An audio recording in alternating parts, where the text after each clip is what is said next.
Tudo bem? Bem-vindo ao canal Viver de Renda. Se inscreva no canal, deixe seu like e compartilhe com os amigos.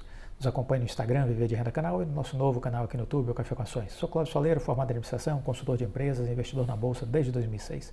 Viver de Renda é um canal para compartilhar experiências, conteúdos e informações.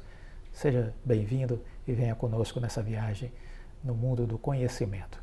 Muito bem, esse conhecimento pode mudar a sua vida, pode mudar você de patamar. Estamos fazendo uma série sobre a liderança à luz de um livro que eu recomendo a leitura, O Líder, de Rudolph Giuliani, que foi prefeito de Nova York durante 2 mandatos, mas que traz aqui conceitos do mundo empresarial que ajudaram ele a ter um grande êxito enquanto gestor da maior cidade dos Estados Unidos. E ele, em uma passagem do livro, ele comenta o seguinte: reflita, então decida. Então veja, primeiro o pensamento, depois a decisão. Fazer as escolhas certas é a parte mais difícil da liderança. Fazer as escolhas certas é a parte mais difícil da liderança. Eu diria até assim, que um dos aspectos mais traiçoeiros do processo decisório é exatamente definir não o que, mas quando. Não importa de quanto tempo eu disponha para tomar a decisão, nunca me decido até a última hora. Ao me defrontar com qualquer decisão importante, eu sempre procuro visualizar como se desenrolará cada alternativa antes de optar por uma delas. Então ele faz uma projeção de diversos caminhos diante da problemática que está à sua frente, até que ele se decida por qual a melhor solução, né? Durante esse processo, não tenha medo de mudar de opinião algumas vezes.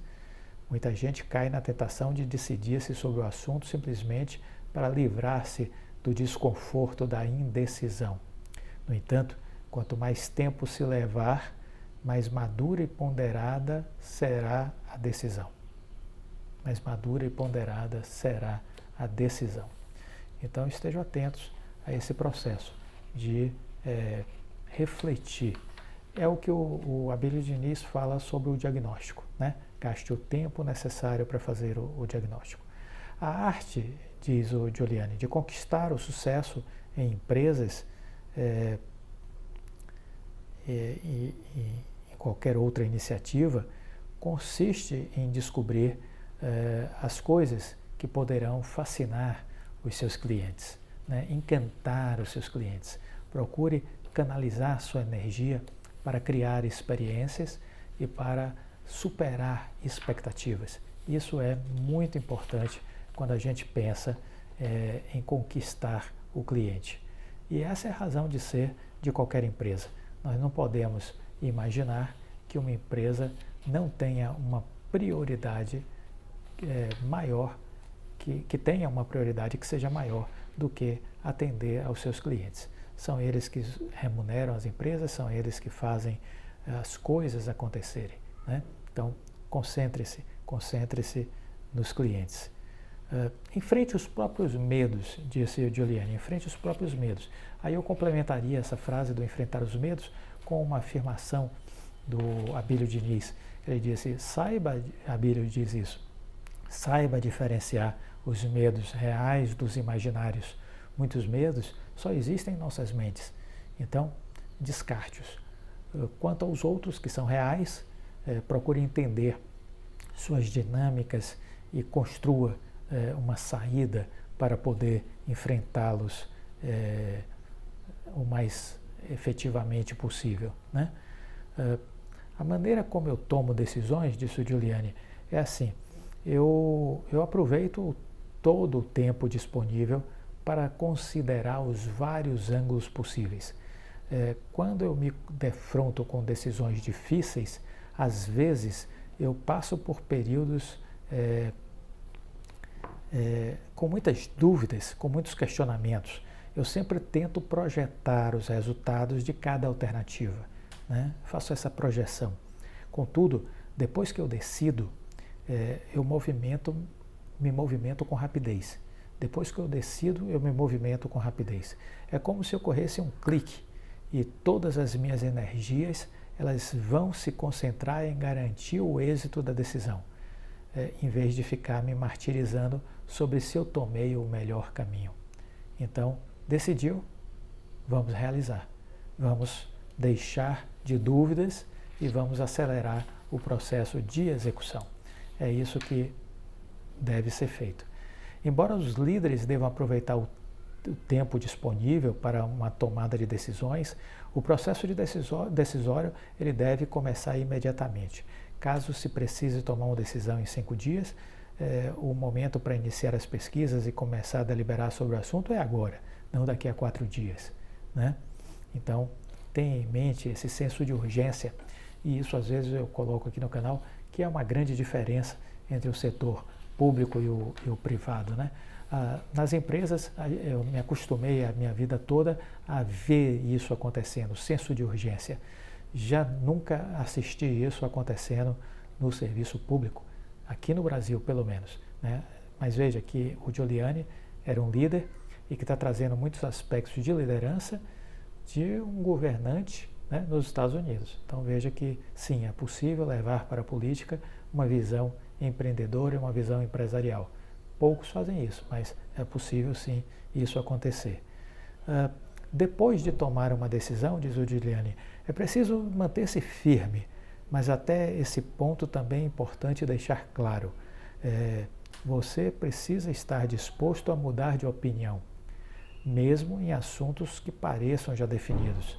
Então, sempre exercite o hábito de escutar as pessoas, porque de repente pode haver uma nova contribuição que lhe faça refletir e reverter e, vamos dizer assim, ressignificar uma escolha feita, uma decisão tomada. Isso é possível, desde que você tenha esse espírito de abertura e essa capacidade de fazer uma escuta verdadeiramente qualitativa, né, em relação a outros assuntos, né? O líder ele deve ser bastante forte para tomar suas próprias decisões e perseverar nelas, mesmo quando impopulares, mas também deve ter bastante autoconfiança para pedir opiniões alheias e, se necessário, mudar de posição sem medo de parecer uma pessoa fraca, sem medo de parecer uma pessoa fraca. Agora, é importante assim, ter a consciência que nem todas as decisões seguem o mesmo processo. Algumas baseiam-se em estatísticas muito objetivas e outras decisões, contudo, não podem amparar-se nesse tipo de apresentação.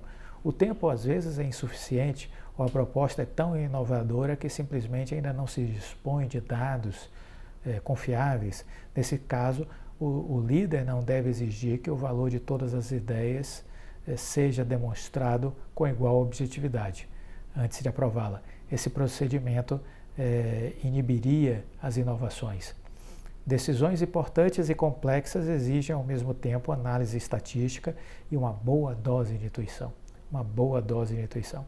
A abordagem quantitativa talvez forneça os dados necessários, mas a não ser que também recorra à intuição com base na própria vivência, o líder não passará de um computador cuspindo fórmulas.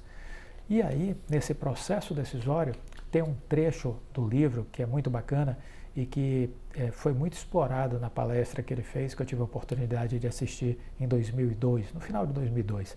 Ele disse assim: prometa de menos e entregue demais. Prometa de menos e entregue demais. Por que isso? Porque às vezes uma vitória pode ser transformada em derrota se você tiver anunciado expectativas acima do possível. Então, muito cuidado para não transformar vitórias em derrotas. O que nos leva a entender isso, de que é importante prometer de menos e surpreender, entregar demais. O líder ele deve gerenciar não só os resultados, mas também as expectativas. Os líderes devem gerenciar não só os resultados, mas também as expectativas.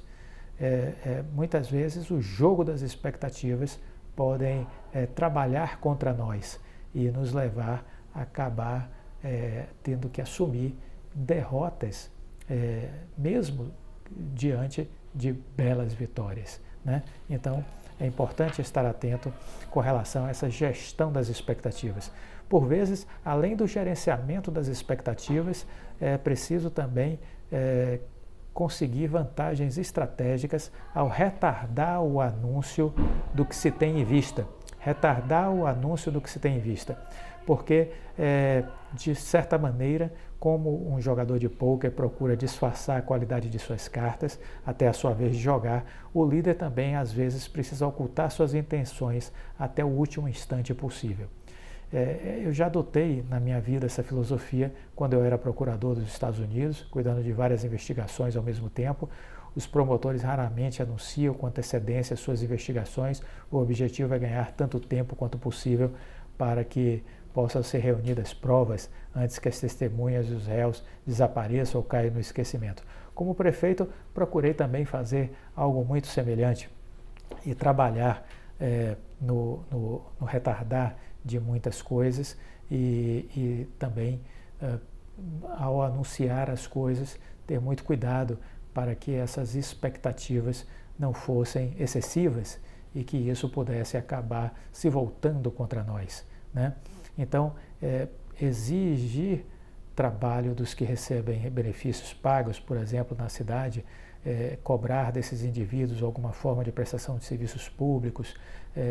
Tínhamos muitos trabalhos que poderiam ser feitos na cidade, havia muita gente recebendo assistências sociais, era possível aproveitar essas pessoas para executar algumas tarefas, enfim.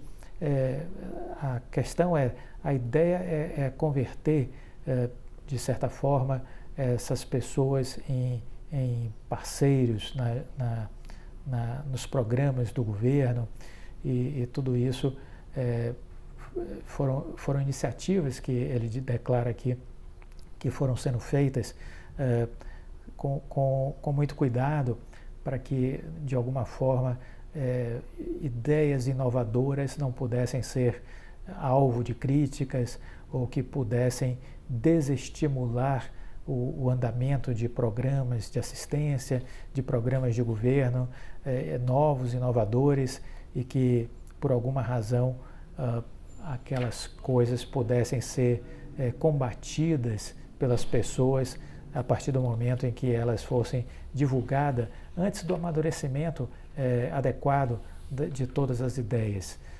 Por isso que ele declara que, diante dessas circunstâncias, é preciso entender que ao anunciar algo, é preciso que aquele algo já esteja muito bem amadurecido, muito bem estruturado e que nesse anúncio essas expectativas que possam ser criadas não sejam excessivas, E isso me faz recordar, por exemplo, se a gente for olhar para a Oi, alguns anúncios do Rodrigo Abreu, do CEO, de cenários, de perspectivas de valorização, por exemplo, da Vital. Ele no início utilizava-se de um múltiplo de 10 vezes o valor do EBITDA. Eu mesmo disse, olha, esse valor está muito baixo e as empresas pagam entre 15 e 20, então vamos trabalhar com um múltiplo maior de 13 vezes.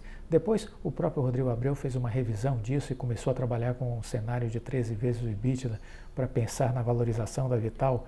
A própria minha interação com o canal de RI da Oi, eles me confidenciaram, olha, não, ele já está trabalhando com 13 vezes o múltiplo, que faz com que a Vital saia de 54 bilhões de projeção para 70 bilhões, o que é uma previsão, vamos dizer assim, conservadora, otimista, mas lembrando que tem empresas que são precificadas com múltiplos entre 15 e 20, então o resultado ainda poderá ser melhor de valorização futuro da Vital. Mas, diante disso, qual a importância de ser um pouco mais conservador? É exatamente essa ideia de prometer de menos e entregar de mais. É isso que está por trás, né? Não criar expectativas excessivas a ponto de que mesmo um resultado positivo acabe se tornando um resultado negativo. Então, exemplificando para vocês, imagina se o CEO de uma empresa, como vamos focar aqui no caso da Oi, o Rodrigo Abreu dissesse, olha, a Vital em 2025 vai estar sendo avaliada a um múltiplo de 20 vezes o EBITDA, que é de 5,4 bilhões de reais. Então, imagine que isso faria com que essa Vital passasse a ter um valor de mercado de 108 bilhões de reais, né? E aí, de repente, essa empresa que ele lançou uma expectativa de valorização, que ela estaria em 2025 valendo 108 bilhões de reais, de repente essa empresa vai à bolsa, vai fazer um IPO lá nos Estados Unidos, na Nasdaq, mas ela fica precificada no mercado por 70 bilhões de reais e não 108. Então veja, 70 bilhões de reais é um resultado já muito bom, extraordinário, mas você fincou uma âncora lá na frente, você disse que seria 108 bilhões de valor de mercado. Então agora, olhando para esses 70 bilhões, embora seja uma vitória, parece ser uma derrota. Não é? Parece ser uma derrota, porque se criou uma expectativa de ser uma empresa de valor acima de 100 bilhões de dólares, de 100 bilhões de reais, e de repente não é. É apenas 70. É apenas 70. Então, muito cuidado com essas expectativas. E aí o Giuliani diz assim, uma das razões porque eu não gosto de fazer muitos anúncios com relação aos nossos programas, às nossas iniciativas, é porque as expectativas muitas vezes são traiçoeiras, né? Eu não gosto de anunciar expectativas antes de conhecer os resultados de fato, porque ao fazê-lo, os líderes correm o risco de converter acontecimentos positivos em desapontamentos, em decepções. Então, muito cuidado, não transforme vitórias em derrotas, não transforme vitórias em derrotas. Então, é muito interessante essas reflexões que a gente vem trazendo aqui, para que isso possa, de alguma forma, nos ajudar a entender este mundo corporativo e entender essa figura especial que é o líder das empresas. Temos que cada vez mais prestar atenção a eles. Precisamos saber quem são, de onde vieram, qual é o seu histórico curricular, onde estudou, por quais empresas passou, que contribuição deixou em cada uma dessas empresas. Suas histórias são mais associadas ao sucesso ou ao fracasso, né? Precisamos entender isso. Quem é este líder? Como ele pensa? Quais são suas motivações? Como ele lida com as pessoas? Suas paixões, né? Como ele se relaciona com a família, com os acionistas, com os funcionários? Como ele se relaciona com o governo, com a mídia, né? Com os outros atores sociais que vivem no entorno desta empresa? Isso é importante. Isso é determinante para que a gente possa perceber se estamos diante de um líder de nível 5, porque são estes que fazem com que as histórias das empresas possam ter crescimentos exponenciais. Gostou do vídeo? Deixa o like, compartilhe com os amigos, fique com Deus e até a próxima. Tchau.